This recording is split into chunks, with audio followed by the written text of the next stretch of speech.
আসসালামু আলাইকুম, আমি নাবিল। আপনারা দেখছেন নাবিল ওয়েদার নেটওয়ার্ক। বাংলাদেশ ও পশ্চিমবঙ্গের আবহাওয়ায় আবারও বড় ধরনের পরিবর্তনের ইঙ্গিত মিলছে। বায়ুমণ্ডলের অস্থিতিশীলতা বৃদ্ধি পাওয়ায় আগামী সময়ে বেশ কয়েকটি অঞ্চলে তীব্র কালবৈশাখী ঝড়ের আশঙ্কা তৈরি হয়েছে। দেশের উত্তর পশ্চিম, উত্তর ও মধ্যাঞ্চলের আকাশে ধীরে ধীরে মেঘের বিস্তার বাড়তে পারে।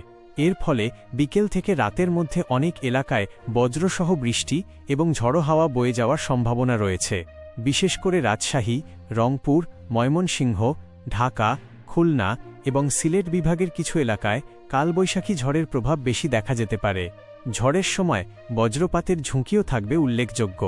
অন্যদিকে পশ্চিমবঙ্গের কলকাতা, হাওড়া, উত্তর ২৪ পরগনা, দক্ষিণ ২৪ পরগনা, নদিয়া, মুর্শিদাবাদ ও বর্ধমান অঞ্চলেও বজ্রসহ বৃষ্টি ও দমকা হাওয়ার সম্ভাবনা রয়েছে।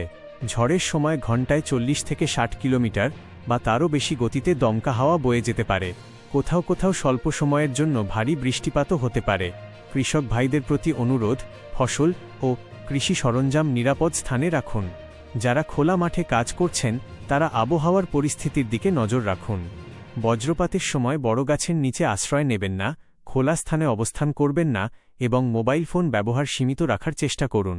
নিরাপদ ভবনের ভেতরে অবস্থান করুন। ভিডিওটি যদি আপনাদের উপকারে আসে তাহলে অবশ্যই লাইক দিন, কমেন্ট করে আপনার এলাকার বর্তমান আবহাওয়ার অবস্থা জানান এবং নাবিল ওয়েদার নেটওয়ার্ক চ্যানেলটি সাবস্ক্রাইব করে পাশে থাকা বেল আইকনটি অন করে রাখুন। আমি নাবিল আবারও নতুন আবহাওয়ার আপডেট নিয়ে হাজির হব। সবাই ভালো থাকুন, নিরাপদ থাকুন। আল্লাহ হাফেজ।